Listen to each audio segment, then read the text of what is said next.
안녕하세요. 18개월 아들 맘입니다. 저희 아기는 둘 전엔 잘 자고 잘 먹고 누가 봐도 순한 어디 가든 사랑받는 그런 스타일의 아기였어요. 태연이 스타일인데. 네. 그런데 돌을 기점으로 완전히 돌변해서 18개월인 지금 태연이 겨울수인데 제 멘탈을 탈탈 털고 있습니다. 자기 맘에 안 들면 주변 사물을 때리거나 바닥을 때려가며 악을 쓰며 우는데 정말 분노해서 하면서 성질을 부려요. 그럴 때마다 단호하게 안 돼! 나쁜 거야! 이렇게 엄마가 속상해! 라고 얘기해 주지만 효과가 당연히 없지요. 안 된다고 이야기하고 무시하면 알아서 잦아들기는 하는데 아직 어리다는 생각에 더 크게 혼나지도 못하고 자, 제가 하고 있는 훈육이 제대로 된 방법인지도 사실 잘 모르겠어요. 도와주세요 라고 보내주셨어요. 어떤 식으로 그러면 어떤 상황에서 훈육을 하세요? 주로 혼낼 수밖에 없고 목소리가 높아지는 건 이제 위험한 것들. 태연이도 한창 위험하다고 하는데 뭐 선풍기라든가 전기 코드 이런 것들에 대해서는 굉장히 저도 강하게 얘기해요. 엄마 눈 봐. 엄마 눈 봐. 아니에요. 봤어. 왜냐면 하고 나서도 네 하면서 하고 있을 때가 있어서 잘 못 알아듣는 것 같을 때가 많아서 엄마가 이렇게 하지 마. 엄마가 뭐라고 그랬어?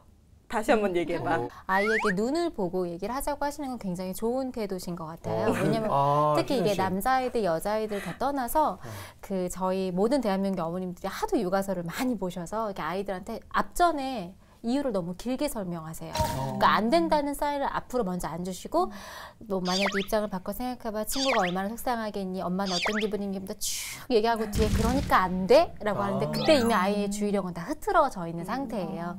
그래서 사실 아이들의 주의력이 채 30초가 넘지 않는다고 생각하시는 게 가장 좋아요.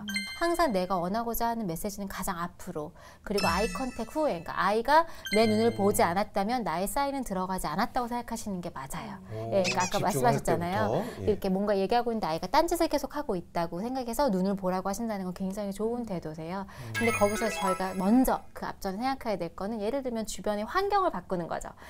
뭐 예를 들어서 지금 그 콘센트라던가 아니면 이렇게 바닥에 뭔가 아이가 계속 호기심이 갈 수 있는 물건들을 놔두고 그건 만지면 안 된다고 계속 1시간 동안 잔소리를 하면 아이는 1시간 동안 유혹에 시달리는 거예요. 그러니까 저희가 다이어트 할 때 똑같죠. 콜라를 눈앞에 두고 나는 계속 보이차를 마셔야 해. 이러면 너무너무 힘들잖아요. 그 아이가 똑같아요. 근데 아이들은 어른보다 훨씬 더 어떻게 선택과 집중에도 굉장히 취약해 있고 그리고 이렇게 의지가 좀 약하잖아요. 그러니까 매번 유혹을 주지 않고 그런 상황 자체를 처음에 만들지 않는 게 가장 중요해요. 근데 어머님들은 항상 훈육이라고 하면 혼내는 거에만 포커스가 돼 있어서 사실 훈육은 뭘까요? 그러니까 저 그게 네. 궁금했어요. 네. 이게 엄마들이 또는 아빠들이 너 지우 혼나야겠어. 이거는 그냥 혼을 내는 거고 네. 선생님 말씀하신 대로 훈육은 혼하고 또 다른 좀 그렇죠. 느낌으로 네. 다가오거든요. 네, 네. 이게 뭐 어떤 차이가 있어요? 사실 훈육은 예. 어떻게 보면 혼을 내는 것보다는 가르치는 개념에 더 가까워요. 그러니까 일반적으로 저희가 생각할 때 훈육 같은 것들은 네.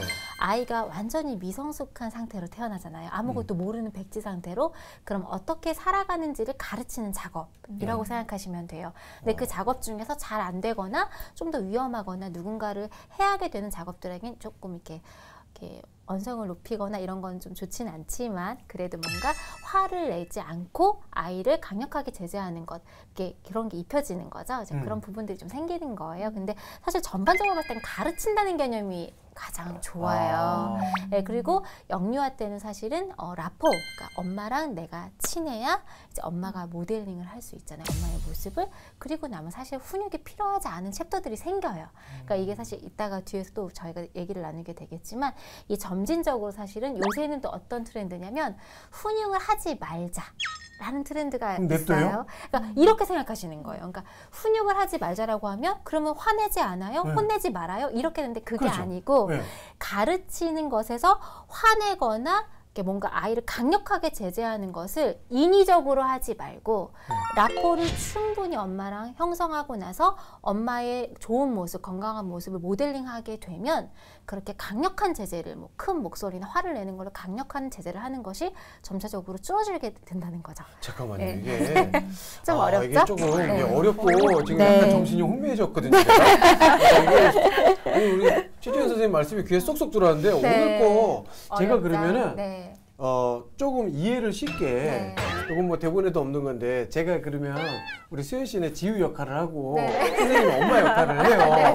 그래서 제가 하나 물건 하나 좋은 거 하나 작살 내볼 테니까 이럴 때 선생님이 어떻게 그걸 그 대응하시는지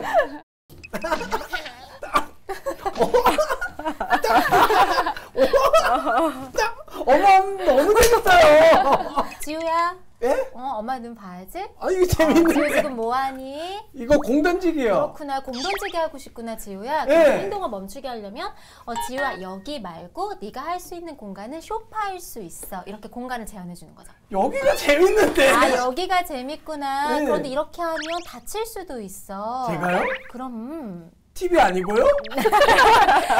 TV가 넘어가거나 네. 너가 다치게 될 수 있으니까 이제 엄마 눈을 볼까? 지금 여기서 공을 하면 안 되고 엄마한테 잠깐 공을 주겠니? 자, 엄마가 공을 받아요. 그리고 이 공을 가지고 놀 수 있는 곳은 어디로 한정하시는 거예요. 안전한 공간으로. 그러니까 항상 훈육을 할 때 어머님들은 안 돼! 하고 빼드시죠.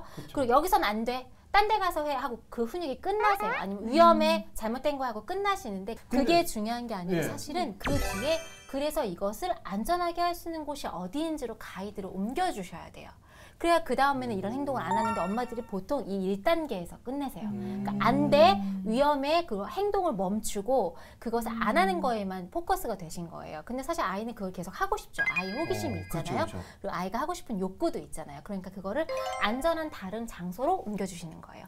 네가 하고 싶다면 소파의 이 부분은 괜찮을 것 같아. 아니면 방에 여기서는 할 수 있을 것 같아. 빈벽에. 그렇죠. 네가 할 수 있는 공간을 엄마가 만들어 줄게 하면서 거기서 한번 어떻게 하는지 한번 모델링도 해주시면 더 좋고요.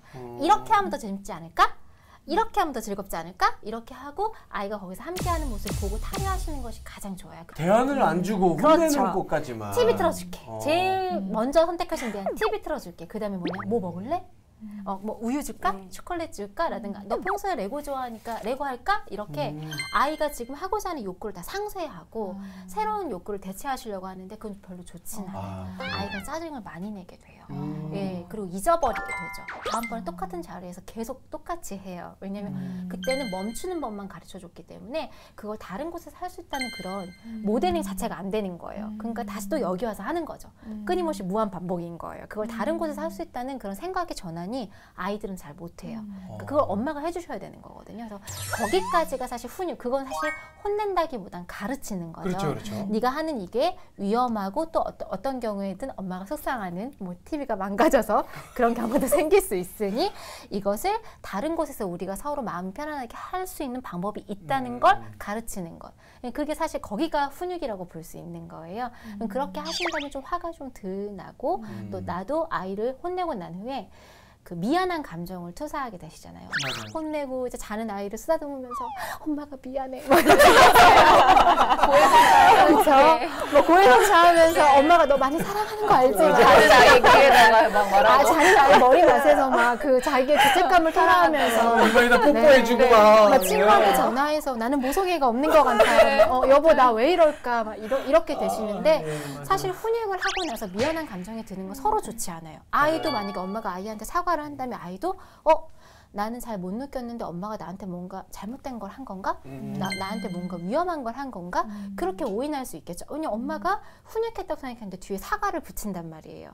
그럼 아이도 그런 생각이 든단 말이죠. 불안이 생겨요, 아이에게. 그러니까 그건 좋지 않아요. 그래서 사실 그런 작업으로 가지 마시고 건강하게 대안을 제시하는 것까지가 훈육이다라고 생각하시는 것이 가장 좋아요. 아니 그러면 선생님 네. 그 훈육에 대해서 뭐 많은 분들이 나는 내 케이스는 우리 애는 뭐 이렇게 많은 생각들을 하실 텐데 이게 시기라는 게 있잖아요. 그렇죠. 훈육도 뭐 사실 지금 태연이 아무리 훈육해도 애가 말을 못 알아먹는데 계속 이렇게 얘기하는 것도 이게 과연 뭐 괜찮은 방법일까 다들 좀 고민들 하실 것 같거든요. 네. 언제가 시기적으로는 훈육 언제부터 하는 게 사실 괜찮아요? 뭐 이론적으로는 그 부모와 아이가 상호가 된 후에, 그러니까 상호가 가능해지면 언제든지 훈육이 가능하다고 얘기를 하는데요. 사실 저희가 여기서 그런 얘기를 나누기 전에 조금 다뤄야 될 문제가 뭐냐면 이제 영유아, 특히 이제 24개월 이전의 아이들은 사실은 모르는 백지 상태잖아요. 그러니까 환경과 이런 것들을 그런 얘기를 안 하게끔 만드는 데 더 치중을 하셔야 된다는 거죠. 예를 들면 아이가 식탁에서 앉아있어서 보낼 수 있는 시간이 5분밖에 안 되는데 코스 요리집을 가는 거죠. 그럼 아이가 버틸 수 없잖아요. 1시간, 1시간 반을. 그러니까 물리적으로 그런 것을 상쇄할 수 있다면 아이를 혼내는 상황이라든가 아니면 아이가 견디기 힘든 상황에 놓이지 않게끔 환경을 세팅하는 데 집중하시는 게 굉장히 중요해요. 그러면은 그런 환경이 조금 적게 노출이 되면 아이를 드러내게 되겠죠. 그리고 나서는 이제 적절한 한계를 정하는 거죠. 예를 들면 이제 우리 아이는 이 정도 얘기를 했을 때 이거밖에 견디지 못한다. 어떤 집 아이는 뭐 5분을 혼나도 안 우는데 우리 아이는 눈빛만 바뀌어도 운다. 그럼 아이들마다 케이스 바이 케이스거든요. 그러니까 그 적절한 한계들이 다들 존재해요. 근데 그건 부모가 가장 잘 알아요. 그러니까 우리 아이의 한계를 먼저 살펴보고 그리고 아이를 관찰하는 게 중요하죠. 그래서 우리 아이가 예를 들어 예측 가능하잖아요. 분명히 저기 가서 저거 자기 거 아닌데 가져올 것 같다.